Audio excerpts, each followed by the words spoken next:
मैं भी वीर सावरकर। जी हाँ, मैं भी वीर सावरकर अंश मात्र, क्योंकि स्वतंत्र वीर विनायक दामोदर सावरकर एक महासागर है और मैं एक अंश मात्र। परमपिता परमेश्वर और अपने माता पिता के आशीर्वाद से ये पहल जयोस्तुते प्रस्तुत मैं भी वीर सावरकर अंश मात्र की इस प्रस्तुति में मैं सावरकर भक्त नील माधव वसंत भुसारी आप सभी को सादर प्रणाम करता हूं और हार्दिक स्वागत करता हूं। आज के इस आयोजन का उद्देश्य ही यह है कि अधिकतर जनमानस तक, घर घर तक वीर सावरकर पहुंचे, उनके अद्वितीय त्याग और राष्ट्र के प्रति समर्पण को आप तक पहुंचाना, और इन दिनों जो भ्रांतियां, गलत फहमियां बगैर पढ़े सोचे समझे प्रचारित प्रसारित की जा रही है, उनसे आप भ्रमित न हो और वास्तविकता जाने। मिलते हैं। मैं हूं स्वातंत्र वीर विनायक दामोदर सावरकर। चापेकर बंधु 22 जून 1897 को उसकी हत्या कर देते हैं।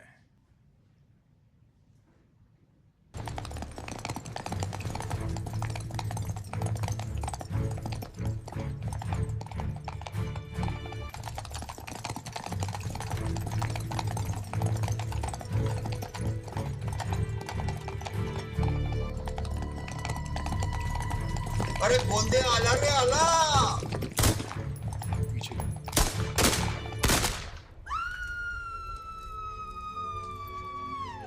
इनसे मैं प्रेरणा लेता हूं और मेरे घर में एक अष्टभुजा देवी की प्रतिमा थी।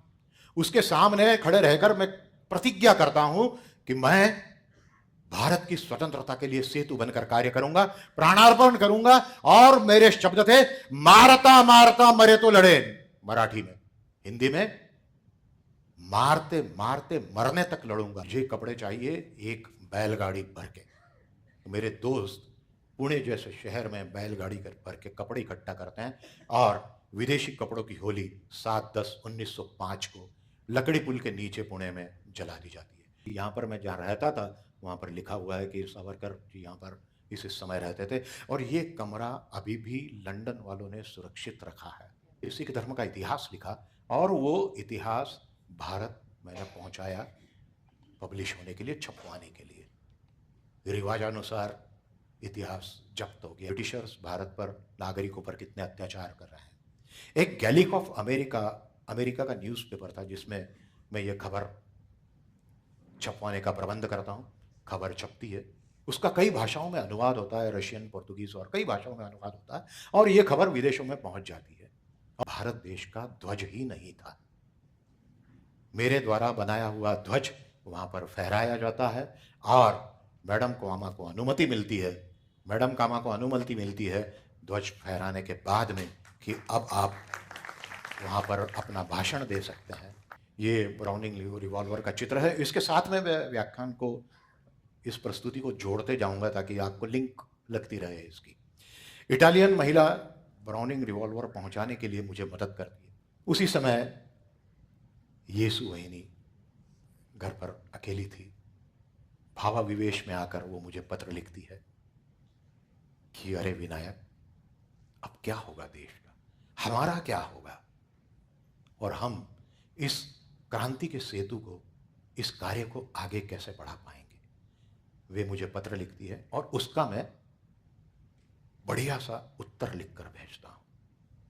मूल कविता मराठी में है, 16 छंदों की कविता है, पर उसका हिंदी अनुवाद आपके सामने सुनिए। जिसे तुम्हें ने पाला पोसा, स्नेह हृदय का दे माता सा, वत्सल भाभी तव चरणों में नतमस्तक नवकलिका सा। ईश कार्य हित वंशलता, मिट जाए तो मिले अमरता। दिग दिगंत को करे सुगंधित, जनहित का शुभ ध्येय सदा।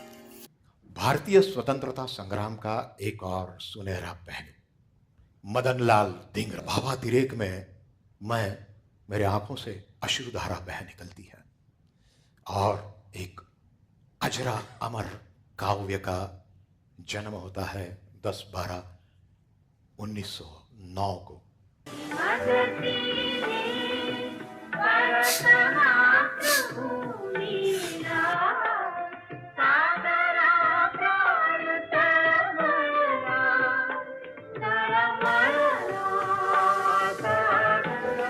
दुनिया की एकमात्र ऐसी किताब जिस पे छपने के पूर्व पाबंदी थी और जब चोरी छुपे छपी तब बिकने के ऊपर भी पाबंदी थी, किताब आगरा से पलायन।